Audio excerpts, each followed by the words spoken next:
absen dulu ya. Pertama ada Sapia Dahayu, hadir. Hadir, Bu. Yasmin. Hadir, Bu. Dinda. Hadir, Bu. Roma. Hadir, Bu. Jaki. Hadir, Bu. Suci. Hadir, Bu. Nah, jadi semuanya hadir kan? Iya, Bu. Nggak ada yang nggak sekolah. Nah, sebelum kita memulai pembelajaran, ada baiknya kita berdoa yang dipimpin oleh siapa yang mau memimpin? Silakan aja pimpin doanya. Sebelum kita berdoa, mari kita berdoa. Doa dimulai. Doa selesai. Nah, dalam pembelajaran kali ini, Ibu mau semuanya duduknya rapi. Tangannya dilipat. Jangan ada yang main-main lagi ya. Tangannya dilipat. Roma, tangannya duduk bagus. Ya, ada. Pakaiannya harus rapi dan pandangan harus ke depan ya, lihat Ibu, biar kita mulai pembelajaran hari ini. Nah, sebelum kita mulai pembelajaran, Ibu mau tanya nih, siapa yang tahu tema kita hari ini apa? Saya, Bu. Nah, Suci coba, tema kita hari ini apa? Tema pahlawanku, Bu. Nah, betul. Tepuk tangan dulu dong. Ini tadi pena siapa? Pena Ayu. Dinda muka Suci. Nah, di pembelajaran kali ini, Ibu mau menyampaikan tujuan pembelajarannya. Nah, dengan menyimak, siswa mampu mengidentifikasi ciri dari teks non-fiksi. Kemudian, siswa mampu membuat rangkuman isi teks non-fiksi dengan benar, mampu menjelaskan sifat-sifat dari cahaya, dan mampu membuat laporan dari sifat-sifat cahaya itu. Nah, sebelum kita memasuki ke pembelajaran, Ibu mau tepuk semangat dulu. Ya, yang pertama siapa tadi yang mau apa? Ayo ya, tadi kan Ibu lihat sudah pandai, jadi kita mulai ya. Ayo, 1, 2, 3.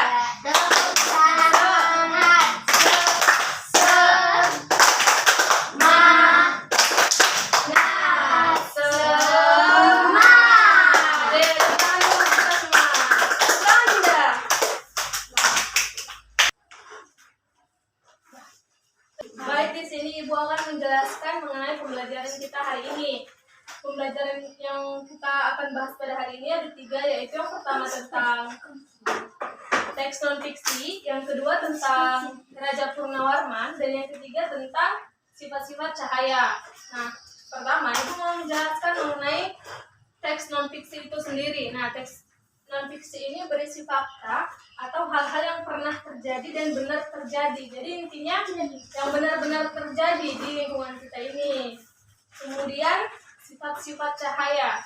Nah, sifat-sifat cahaya ini ada 3. Yang pertama itu cahaya dapat merambat lurus, di mana akan terjadi jika melewati satu medium perantara. Contohnya ini senter. Nah, kita bisa lihat bahwa senter ini merambat lurus kan, jadi dia nggak belok-belok cahayanya, lurus saja, ya kan? Nah, jadi dapat disimpulkan bahwa senter ini dapat merambat lurus.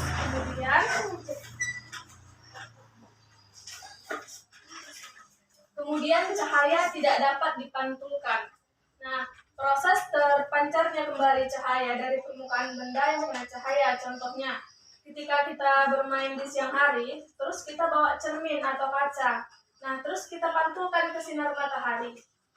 Nah, pasti akan terjadi pemantulan cahaya kan? Misalnya kita taruh cermin kita itu di sinar matahari, terus nanti pasti ada di apanya? Pantulannya kan? Nah, terus yang terakhir itu ada dapat menembus benda bening. Nah, dengan benda bening seperti kaca ataupun cermin, gelas, ya kan? Kalau misalnya contohnya kita taruh gelas di luar, itu pasti cahayanya tembus kan? Dan contohnya lagi, kita punya rumah kaca kan? Di rumah kita ini ada jendela kaca. Nah, kita bisa lihat cahaya dari jendela itu, ya kan? Nah, terus dapat disimpulkan bahwa kalau misalnya cahaya itu dapat menembus benda yang bening.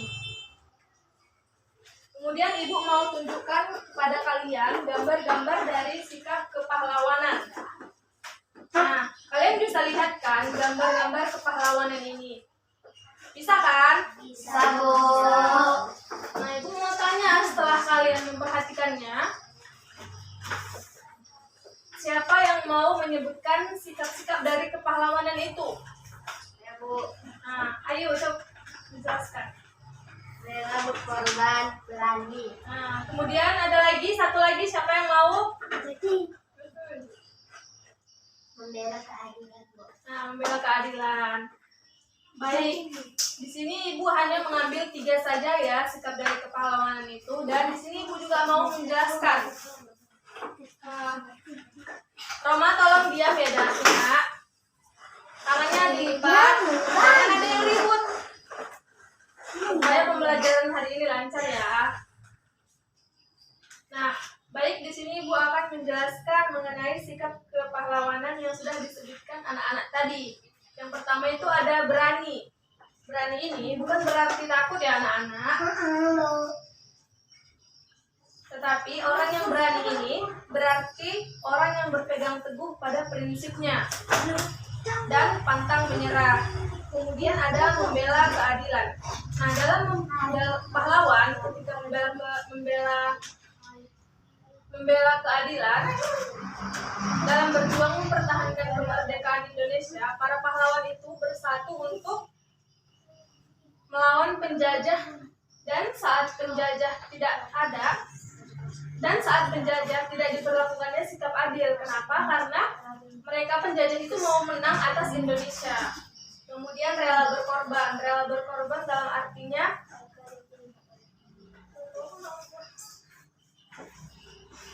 rela berkorban yaitu rela berpartisipasi dan berkorban untuk bangsanya. Ada yang ingin ditanyakan? Ya ada Bu. Baik, tidak ada yang ingin ditanyakan. Ibu lanjut ya. Ya Bu. Nah, di sini Ibu juga mau membacakan mengenai teks Raja Purnawarman ya.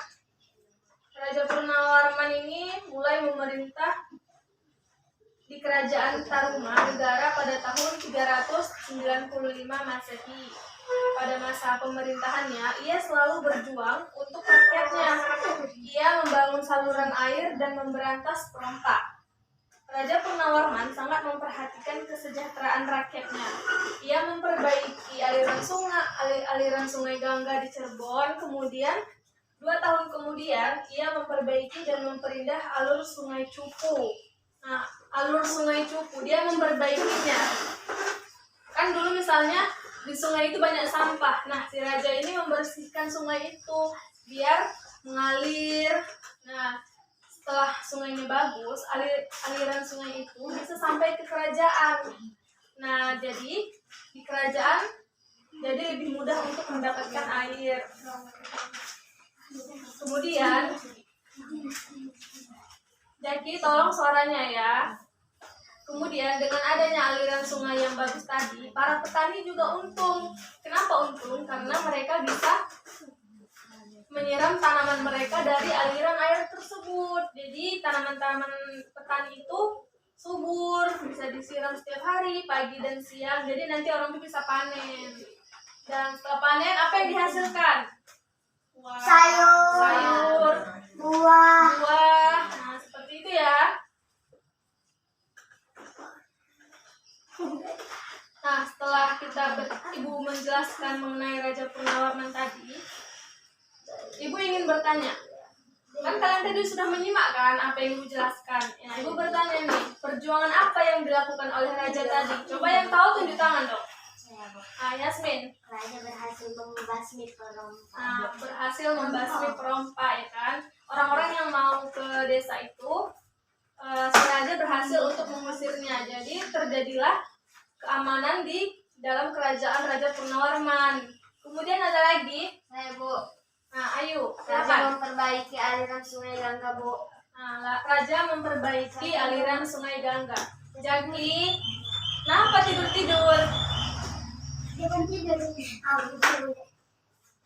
Raja bisa memperbaiki aliran sungai Gangga. Baik, kan Ibu sendiri sudah jelaskan. Raja itu membersihkan sungai dan membuat aliran sungai itu lancar ya, supaya petani warga sekitar dapat menikmati air. Ada lagi? Ada, oke. Enggak Bu. Ada Bu, sudah.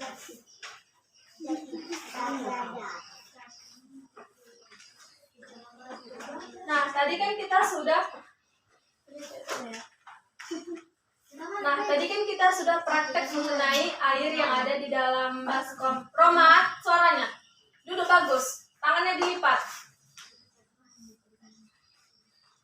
Tadi kan kita sudah praktek mengenai sifat-sifat cahaya. Tadi kan sudah kita buat air di dalam baskom.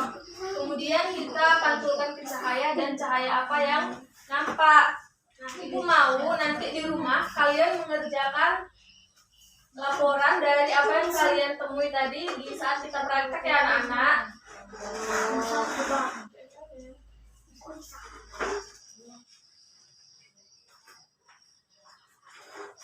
Baik, nah untuk yang terakhir ini Ibu akan kembali menjelaskan mengenai teks non-fiksi apabila ada anak-anak yang belum paham ya. Teks non-fiksi ini adalah teks yang berisi fakta dan hal-hal yang benar terjadi. Oke? Nah, tadi kan juga Ibu udah menjelaskan sifat-sifat dari cahaya. Ibu mau ulang. Kalian paham atau ngerti apa yang Ibu jelaskan tadi ya kan? Jadi sebutkan sifat-sifat cahaya. Ada yang tahu? Saya, Bu. Yasmin. Cahaya dapat dipantulkan. Cahaya dapat dipantulkan. Oke, ada lagi yang mau? Saya, Bu. Cahaya merambat lurus. Cahaya merambat lurus. Contohnya tadi seperti senter ya anak-anak. Ada lagi? Nah, dapat menembus benda bening. Contohnya tadi cahaya itu dapat menembus benda bening seperti jendela di rumah maupun gelas di kaca yang di rumah ya anak-anak. Ya, Bu. Nah, sampailah kita pada akhir pembelajaran. Nah, dari pembelajaran tadi ada yang ingin ditanyakan? Enggak, Bu. Nggak ada, jadi semuanya paham. Paham, Bu. Masya Allah. Jangan lupa nanti di rumah kerjakan PR halaman 50 sampai 51 ya. Iya, Bu. Tulis di buku, kemudian besok kumpulkan sama Ibu. Jangan lupa. Oke? Ya, Bu. Oke, Bu. Baik, kemudian sebelum kita menutup pembelajaran hari ini, coba semuanya duduk rapi dulu. Roma, duduk rapi dulu bentar. Oke, Ayu coba pimpin doanya lagi. Sebelum kita pulang, mari kita berdoa. Doa dimulai.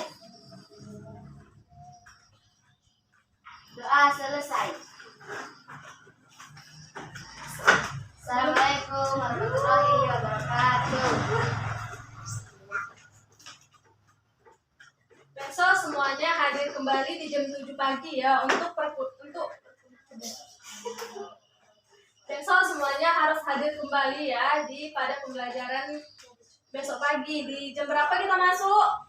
Jam 7.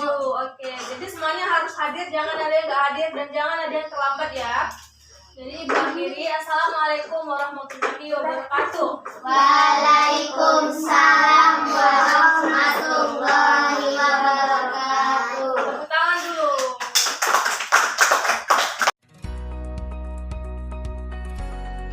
Jadi kami di sini mau memantulkan cahaya dari cermin dan senter. Ini senter dengan kaca.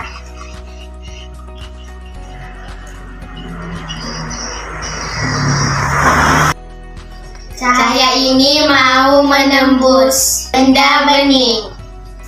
Ini ada senter, ini gelas.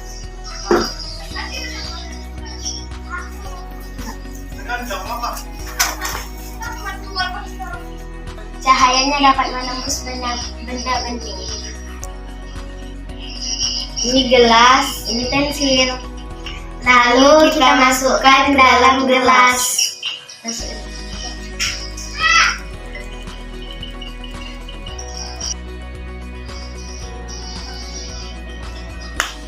Dapat dilihat bahwa pensil yang di air terlihat lebih besar daripada yang tidak kena air.